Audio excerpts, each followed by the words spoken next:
Hey students, welcome to your channel in Focus Study. So in this video we will discuss the answers of class 8 social science question paper. ठीक है, तो जो जैसे इसका paper था वो अपने क्वेश्चन पेपर साथ में सामने रखें और अपने आंसर्स मैच कर ले, किसके कितने आंसर सही हैं ये भी आप कमेंट करके बता सकते हैं कि किस बच्चे के कितने आंसर सही है। और जिनका कल एग्जाम है उनके लिए तो ये वीडियो बहुत ज़्यादा हेल्पफुल होने वाली है। ठीक है, तो एक बार देख लेते हैं पैटर्न क्या था। 1 से 12 क्वेश्चन 1 नंबर के थे, 2 से 5 3 नंबर के, ठीक है, 6 से 7 4 नंबर के थे और 8 से 11 के जो क्वेश्चन थे 6 नंबर के थे। बाकी एक क्वेश्चन मैप का था, ठीक है, जो कि हमारा सेक्शन डी का था।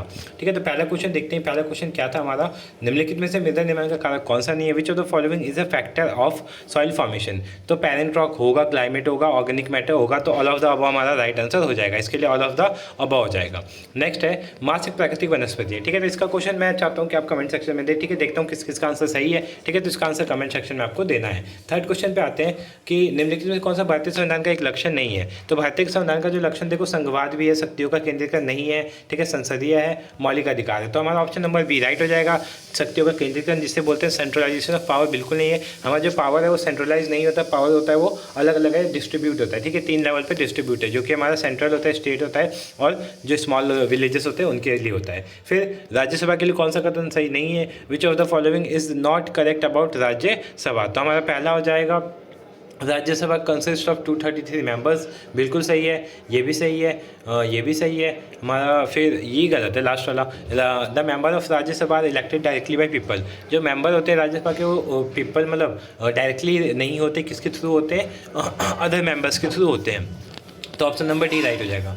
भारत में किस गवर्नर जनरल ने विलय की नीति अपनाई थी। तो इसका जो राइट आंसर होगा लॉर्ड डलहौजी। लॉर्ड डलहौजी ने विलय की नीति अपनाई थी, तो इसका आंसर हो जाएगा लॉर्ड डलहौजी। नेक्स्ट क्वेश्चन है क्वेश्चन नंबर 6, विजयनगर तथा भद्रावती लौह इस्पात कौन से राज्य में स्थित है। तो इसका जो राइट आंसर हो जाएगा आंध्र प्रदेश। दोनों जो है हमारे आंध्र प्रदेश में स्थित है। नेक्स्ट क्वेश्चन देखते हैं, निम्नलिखित में से कौन सा उद्योग सहकारी क्षेत्र का उद्योग है। सहकारी मतलब जो अपनी खुद की हेल्प से, खुद की सपोर्ट से ये लोग इन्होंने खड़ा किया ना, इसमें गवर्नमेंट कोई वो करती है, गवर्नमेंट इनकी हेल्प करती है। तो अमूल हो जाएगा, जो कि सहकारी समिति का एक उदाहरण बहुत अच्छा है। ठीक है, शांति निकेतन की स्थापना किसने करी। तो शांति निकेतन की स्थापना रविंद्रनाथ टैगोर ने करी थी, जो कि बहुत ईजी क्वेश्चन था। ठीक है, नेक्स्ट क्वेश्चन देखते हैं, निम्नलिखित में से कौन सा कथन सर्वोच्च न्यायालय के बारे में सही है। तो सर्वोच्च न्यायालय के बारे में इसकी स्थापना 1950 में हुई थी, बिल्कुल सही है। ये नई दिल्ली में स्थित है, ये भी बिल्कुल ठीक है। देश का सर्वोच्च अदालत है, ये भी ठीक है। तो ऑप्शन हमारा डी राइट हो जाएगा, ऑल ऑफ द अबव, जो कि सारे सही हैं। नेक्स्ट क्वेश्चन देखते हैं, किस उद्योग को आधुनिक उद्योग का मेरुदंड कहा जाता है। ठीक है, which industry is known as backbone of modern industry. तो जो इसका राइट आंसर हो जाएगा वो हो जाएगा हमारा इंफॉर्मेशन टेक्नोलॉजी। आईटी सेक्टर को बैकबोन कहते हैं, तो इसका राइट आंसर आईटी सेक्टर हो जाएगा। स्वतंत्रता मेरा जन्मसिद्ध अधिकार है, मैं इसे लेकर रहूँगा। Freedom is my birth right, I shall have it. तो ये स्लोगन किसका है। तो ये स्लोगन हमारे फेमस बाल गंगाधर तिलक जी का है।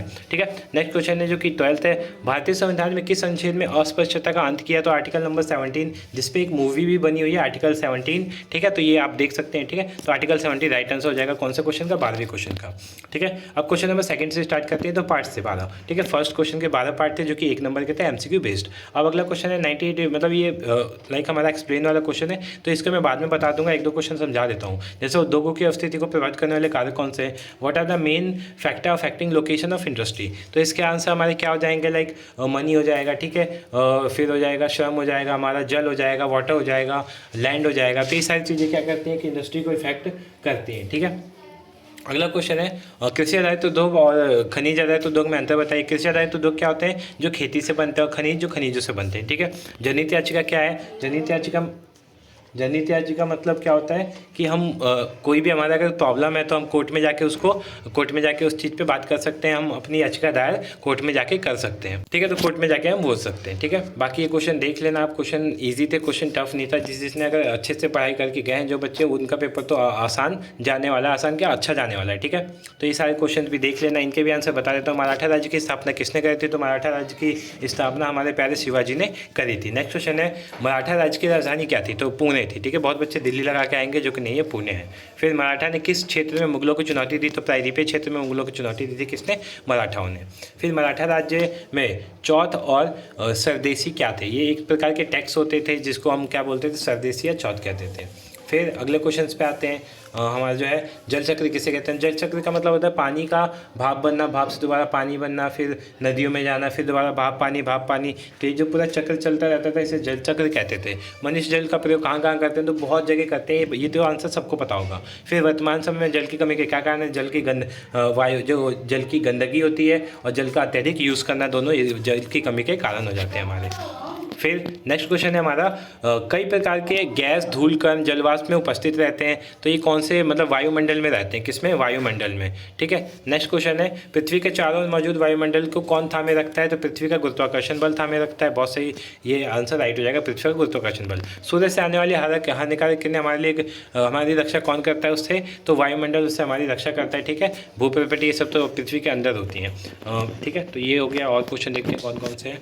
हाँ, नेक्स्ट क्वेश्चन है हमारा, भारतीय संसद में कितने सदन होते हैं। तो भारतीय संसद में 2 सदन होते हैं, राज्यसभा और लोकसभा। राज्यसभा को हम अपर सदन कहते हैं, लोकसभा को लोअर सदन कहते हैं।